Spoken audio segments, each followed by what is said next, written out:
www.youtube.com/TAPKAC, or the artist presently known as Chris.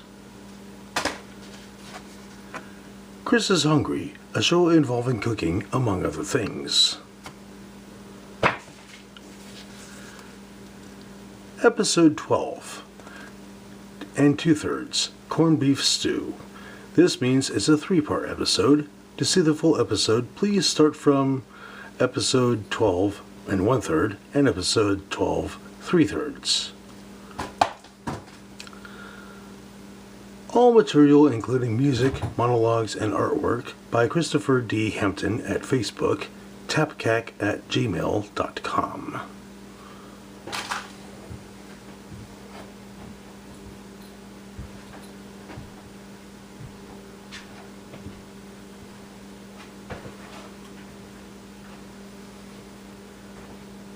Well, at least I got my hair cut, and so this has been this is the second portion. In the first portion, I started with my music, which was an instrumental version of my song called "The Messenger," and then I put in the big brisket of corned beef into the slow cooker here that you see in front of you, along with a bottle of, like I said, I'm not going to mention the actual name, but the so-called name will be Let Livian's Celtic Scarlet. And between that, I chopped up the brisket, and here we go.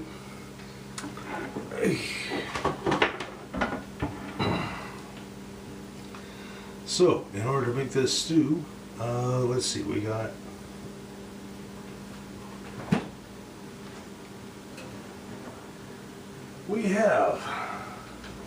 a big old pot of broccoli, carrots, cauliflower, peas, string beans, corn, butter beans, seasoned pepper and peas, and that seasoned pepper and peas includes onion and dehydrated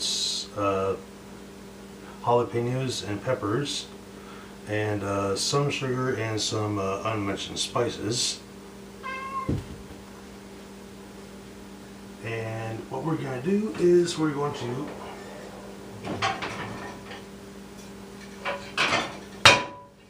fresh out of the dishwasher, we got this big old soup pot right here. I'm going to put that right there. And, well, actually, we're going to keep that right there. And before we put anything into this pot, we're going to make up what the stew is.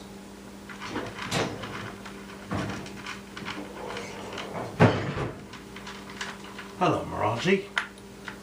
Say hello to Miraji the Wonder Cat. Anyway, we got some beef stock here. We got some chicken stock here. Duct tape brand. And let's see, we got some beef gravy. We have some brown gravy. I don't know what that brown is supposed to mention, but anyway. Chicken gravy and turkey gravy. And of course we got super spice. That super spice, of which I mentioned, is made out of, let's see, what is this super spice of which I speak? It's marjoram, or, well, that sounds like margarine, as in the imitation butter, but I'm saying M-A-R-J-O-R-A-M, marjoram. Let's see, we got oregano, thyme, rosemary, savory what, I don't know, but you know, anyway, something that's called savory, basil, sage, cayenne pepper, garlic, garlic powder, salt, onion, black pepper, parsley, red pepper, orange peel. Really? Paprika, or no, excuse me, paprika, green bell pepper, and sunflower oil and extracts of dill. So, okay, so we got ourselves a, let's see, nice big family-sized can of cream of mushroom soup or cream of mushroom sauce.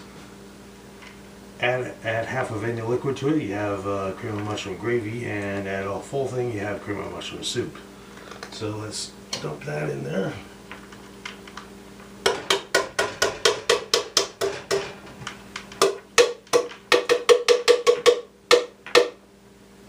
Okay. And let's see, we got the chicken gravy right here.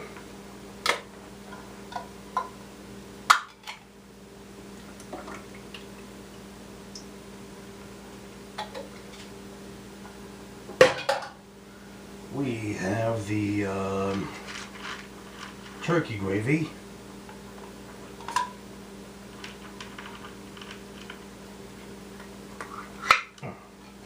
Come on, yeah.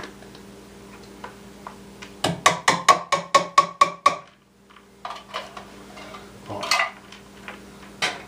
We have some, let's see, brown gravy. Whatever that brown is supposed to be, I have no idea. Oh dear, that does sound quite halting, especially when it comes out like this. Whoa!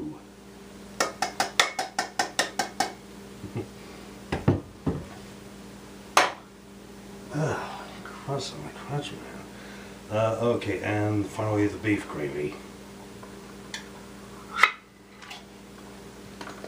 which seems to look just the same.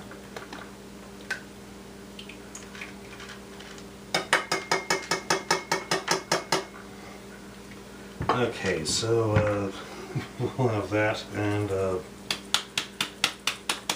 add a wee bit of super spice.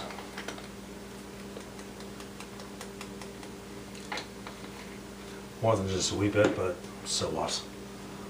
Okay, and finally some, let's see, some of this beef stock or beef broth.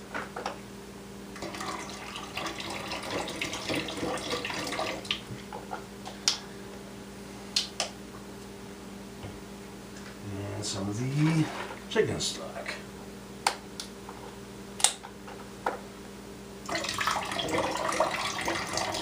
Tinkle, tinkle, tinkle, tinkle, tinkle, tinkle. And let's see, also fresh out of the dishwasher we have, well, actually not fresh out of the dishwasher. Where do we get one of these nuts here?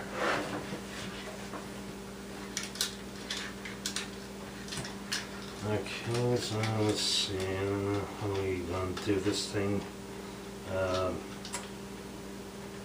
There we go. Alright. Come on, yeah. Our matey. What the plankies.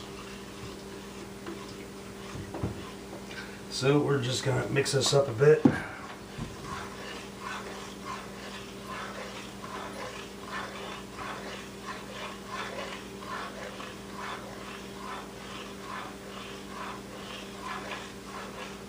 Okay, that's good enough. And then we're going to dump all these vegetables and things that are good for you in here.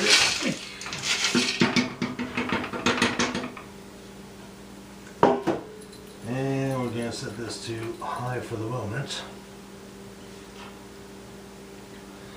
And we're going to take this here gravy.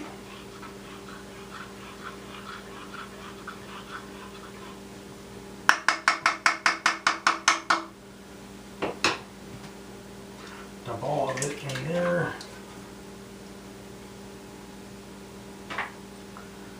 Let's see if I can to do this left-handed.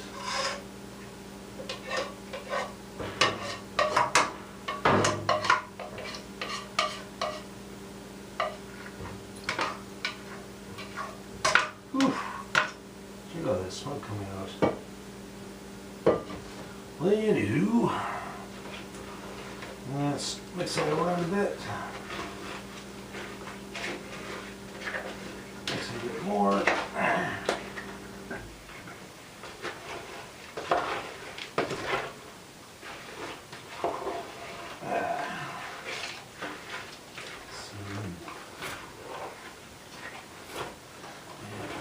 Move that around a bit. And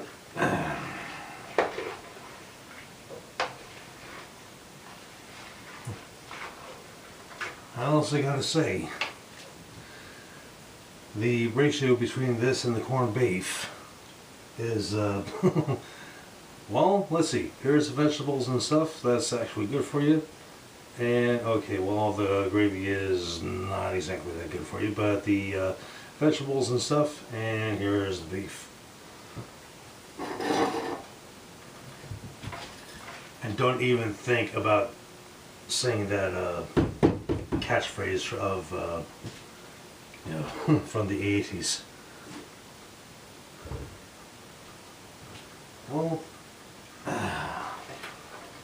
better add a lot more of this.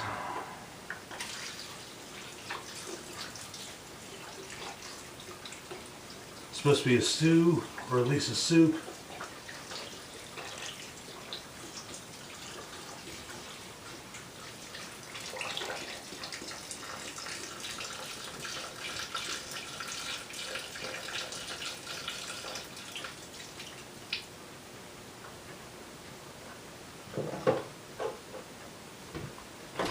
Okay, let's see how that works. So he told me I'm gonna need more. So, here we go. That's a bit better. Quite the improvement.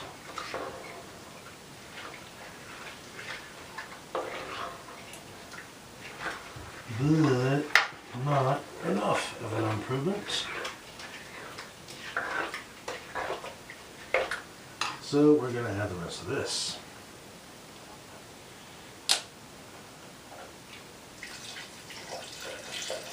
Tinkle, tinkle, tinkle, tinkle, tinkle, tinkle. Okay, that's much better. Maybe I'll use this for another pasta surprise someday.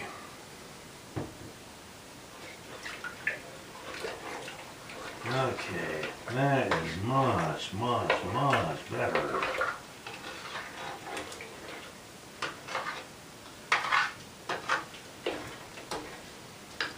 And so with that, we're going to take this out. And we're going to dump all of this, including the muck, right inside here.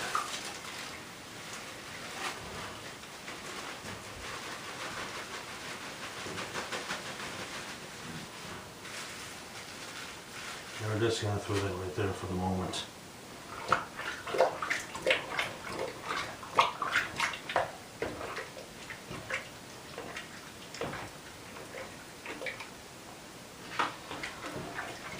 Okay, so while that's going on, let me put this over here. The cord can stay out unless I get shocked or something. So let me tell you another story. As I mentioned before, I lived in Hollywood for about 3 years, and from September of 1988 to the end of April of 1991. Yes, I lived in Hollywood and the general Los Angeles area, and during my final 5 months, during the final 5 months, I came across this place that was very shortly lived. It was a coffee house called the Mad Hatter. Yeah, as in the character from Alice in Wonderland. and they had this drink there that I would have. It was referred to as the amphetamine. Not a real amphetamine, don't get me wrong. It was just referred to as. Why? Because what you would do is you would take one of those red cups about that big, and it would have 2 double espressos. In other words, 4 single servings of espresso, and then they would go to one of those little, you know, pump things that had chocolate syrup, and the rest of it would fill up with milk. And the trick was that you were supposed to down it all in one shot, and you just gurgle, gurgle, gurgle, gurgle, you know. And a few minutes later, and you know, if you were a writer, and well, coffee houses, a lot of people write, and so yeah, I went there, and it was the only place where I had actually seen where people of complete opposites had actually gotten along, and you know.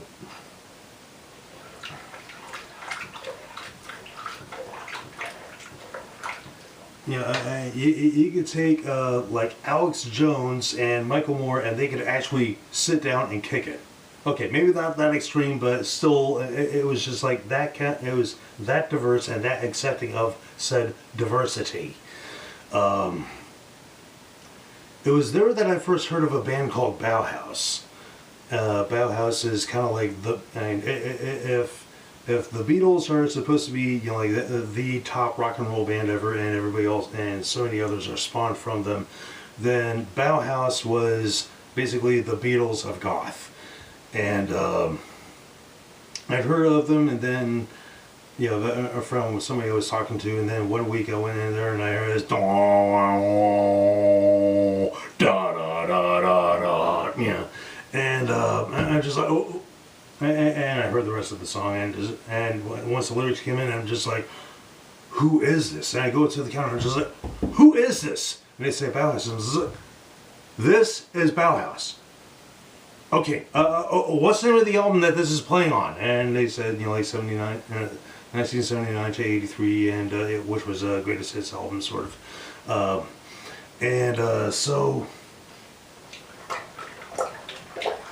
So I got into Bauhaus, I loved them, I adored them, and I, of course, subsequently got into Love and Rockets, and in 1998, I got to actually go see them reunite for the first time, and woohoo! Thank you, my sister Mandy, for scoring me being able to go to this gig. Anyway, while reading the comic book version of The Crow, I among other, you know, bits of osmosis, I'd heard of this band called Joy Division, and again, you know, so many years later, back in the, you know, early 2000s, somewhere between 2000, yeah, around maybe 2007, being a friend of mine, were at this you know, record store or CD store. They didn't have records. Anyway, and I heard these songs and I was just like, oh, whoa, this is amazing. You know, da da da da da da da da da da and hearing the voice of the singer, I'm just like, whoa. And I go up to the counter. I say, who is this? And they say, this is Joy Division. I was, so this is Joy Division? No kidding. What album is this? That's another greatest hits. Yeah, so, and I'm thinking, and so I'm listening to this and I'm just like, why did I, when I was all into Bauhaus, why did I not hear this? Yeah, and I'd heard of the name Joy Division, but I'm going to turn that down a bit. I'd heard of the name, but I never actually heard the music. And it's like, why is that when I'm hanging around all these goths and all these alternative folks, I never actually heard the tunes of Joy Division? And I think one of the reasons being is that when I heard the name, or when I read the name, it sounded like a cutesy, nice band. Uh, like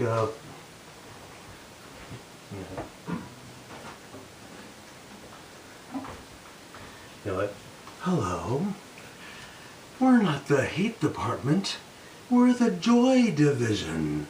We're here to sing about nice things. And, by the way, you can thank my, with grazie a mio zio Tonino para questa chitarra, which is to say thank you to my uncle Tonino over in Italy, who bought me this guitar back in 1984, and thank you to my stepmother Liz for hand making this strap here. Anyway, so getting back to the subject, I figured I hear the name Joy Division. The first thing I think of is, hello, we're not the hate department, we're the Joy Division. We're here to sing about nice things instead of all that sad, brooding, depressing, angry stuff. So here's a nice little song.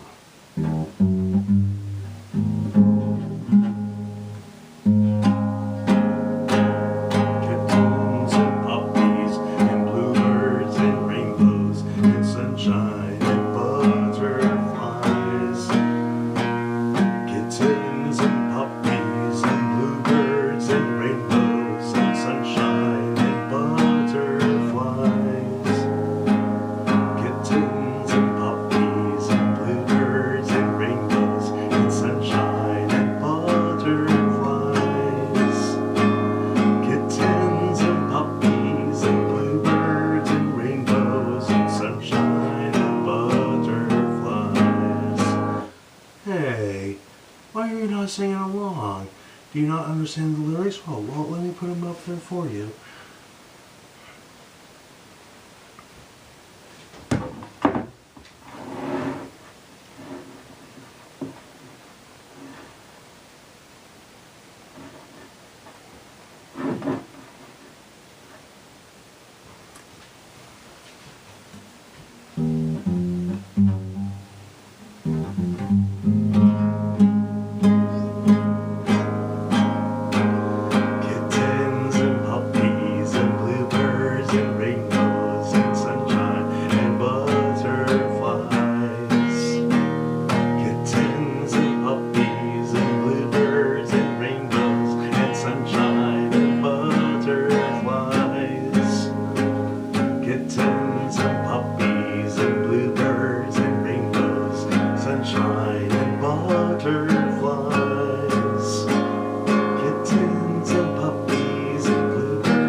There, isn't that much nicer?